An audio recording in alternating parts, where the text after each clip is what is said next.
Terima kasih Bu Miriam. Selamat pagi Bu Regina, Bapak-bapak, Ibu-ibu yang terkasih.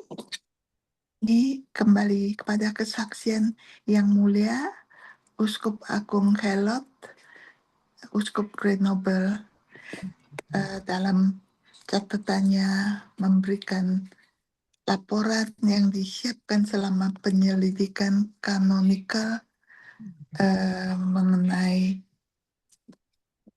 Mother Eugenia. Kemarin kita udah dengar sebagian, hari ini saya lanjutkan. Tujuan misi yang tampaknya telah dipercayakan kepada Mother Eugenia sangat tepat. Dan dari sudut pandang doktrinal, saya melihatnya sebagai sah dan tepat waktunya. Ini catatan dari Uskup Agung Eliot ya, Kelot.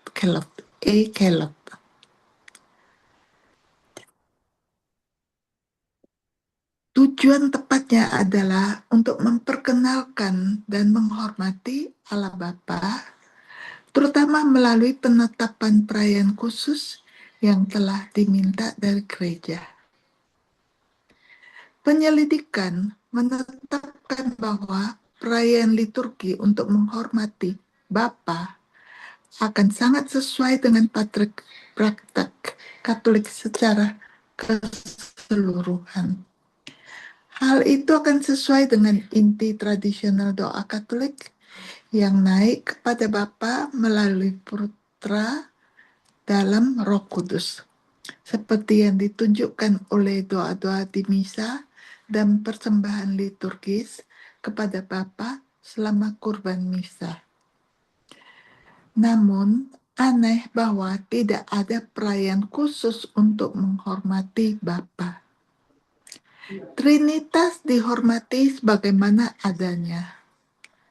Firman dan Roh Kudus dihormati melalui misi dan manifestasi eksternal mereka. Hanya Bapa yang tidak memiliki perayaan sendiri yang akan menarik perhatian umat Kristen kepada pribadinya.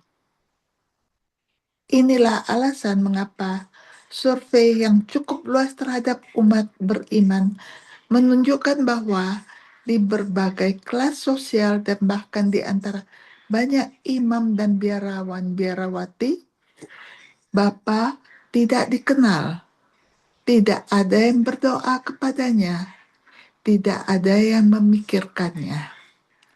Survei tersebut mengungkapkan yang cukup mengejutkan bahwa sejumlah besar umat Kristen tetap menjauh dari Bapa karena mereka melihat Dia sebagai hakim yang menakutkan. Mereka lebih memilih untuk berpaling kepada kemanusiaan Kristus, dan betapa banyak orang yang meminta Yesus untuk melindungi mereka dari murka Bapa. Dan dengan demikian, perayaan khusus akan berdampak pertama-tama pada pemulihan ketertiban dalam spiritualitas banyak orang Kristen. Dan kedua, pada membimbing mereka kembali kepada instruksi juru selamat.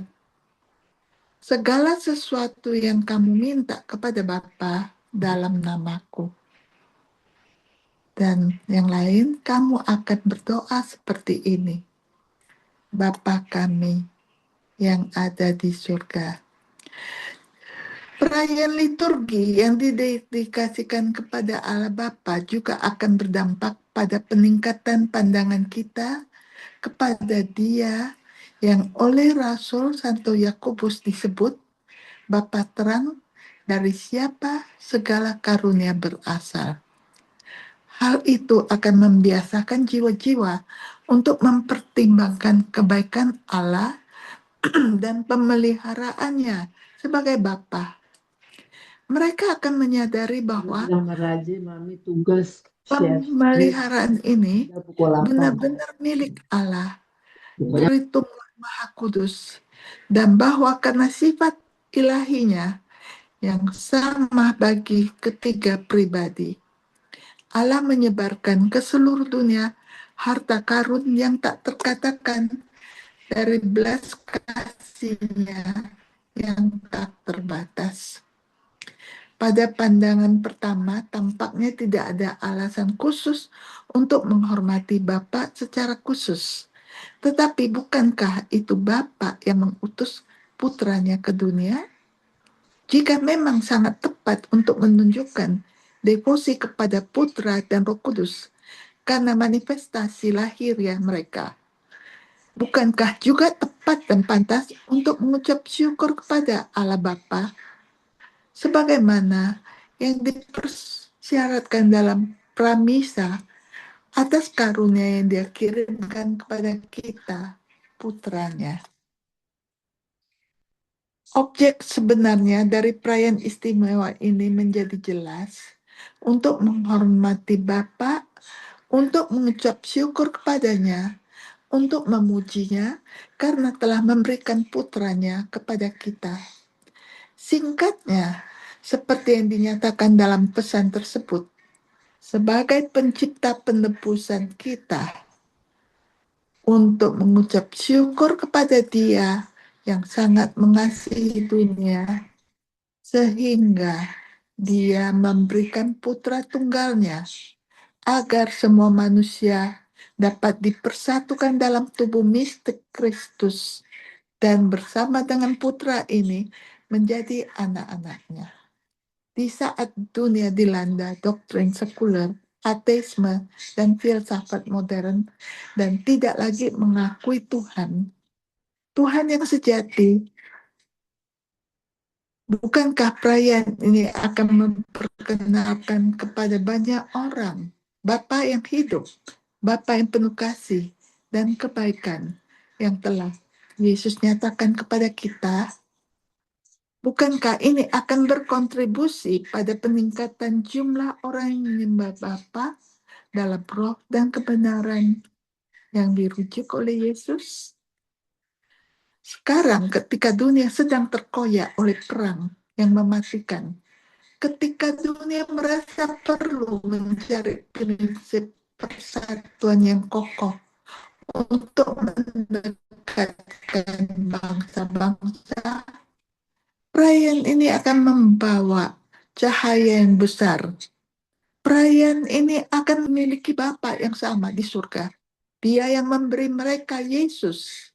Kepada siapa dia menarik mereka sebagai anggota tubuh mistiknya dalam kesatuan roh kasih yang sama. Ketika begitu banyak jiwa lelah dan letih karena kesengsaraan perang, mereka mungkin merindukan kehidupan spiritual yang mendalam. Bukankah perayaan seperti itu dapat mengajak mereka dari dalam untuk menyembah Bapa yang menyembunyikan dirinya dan untuk mempersembahkan diri mereka dalam persembahan yang penuh kasih dan murah hati kepada Bapa? Satu-satunya sumber kehidupan Tritunggal Maha Kudus di dalam diri mereka. Bukankah itu akan melestarikan gerakan halus kehidupan supernatural yang secara alami menarik jiwa-jiwa menuju masa kanak-kanak rohani dan melalui kepercayaan menuju ke kehidupan bakti dengan Bapa, menuju penyerahan diri kepada kehendak Allah, menuju semangat iman?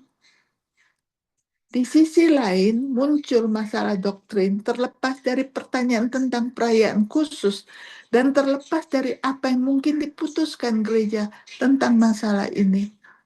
Beberapa teolog terkemuka percaya bahwa doktrin tentang hubungan jiwa dengan Tritunggal perlu diteliti lebih dalam, dan bahwa doktrin tersebut dapat menjadi sumber pencerahan bagi jiwa-jiwa tentang kehidupan persatuan dengan Bapa dan Putra yang dibicarakan oleh Santo Johannes, dan tentang partisipasi dalam kehidupan Yesus, Putra Bapa, terutama dalam kasih baktinya kepada Bapa. Namun terlepas dari alasan-alasan teologis ini yang ingin saya tekankan di sini adalah seorang wanita muda miskin yang tidak berpengalaman dalam teologi menyatakan bahwa ia menerima pesan dari Tuhan dan pesan-pesan ini mungkin sangat kaya akan doktrin. Karya-karya seorang visionary, imajiner, miskin, tandus, dan tidak konsisten. Namun, pesan yang dikatakan oleh Mother Eugenia bahwa Bapak percayakan kepadanya sangat subur. Terdapat interaksi harmonis antara dua karakter yang berbeda yang cenderung menegaskan keasliannya. Di satu sisi, hal ini disajikan sebagai sesuatu yang secara tradisional dipegang oleh gereja tanpa inovasi yang mencurigakan. Karena terus-menerus diulang bahwa semuanya telah dikatakan dalam Wahyu Kristus tentang Bapaknya. Dan bahwa semuanya ada di dalam Injil. Tetapi di sisi lain, hal itu menyatakan bahwa kebenaran besar ini mengenai pengetahuan tentang Bapa perlu dipertimbangkan kembali, dipelajari secara mendalam, dan dialami. Bukankah ketidakseimbangan antara kelemahan instrumen yang tidak mampu menemukan doktrin, apakah sifat ini sendiri dan kedalaman pesan yang disampaikan mengungkapkan bahwa suatu sebab ilahi yang lebih tinggi dan supernatural telah campur tangan untuk mempercayakan pesan ini kepada biarawati tersebut. Saya tidak mengerti bagaimana secara manusiawi seorang dapat menjelaskan penemuan ide oleh biarawati tersebut yang orisinalitas dan kesuburannya hanya dapat dipahami secara bertahap oleh para teolog yang melakukan penyelidikan. Saya kira gimana? Saya sambung lagi hari Senin ya, karena ini udah cukup lewat waktu cukup banyak ya. Mungkin Baik, saya akan selesaikan semuanya ini ya. baik. Setelah itu kita akan mendengar pesan-pesan Bapak. Terima kasih. Terima kasih, Saya Bu kembali Cynthia.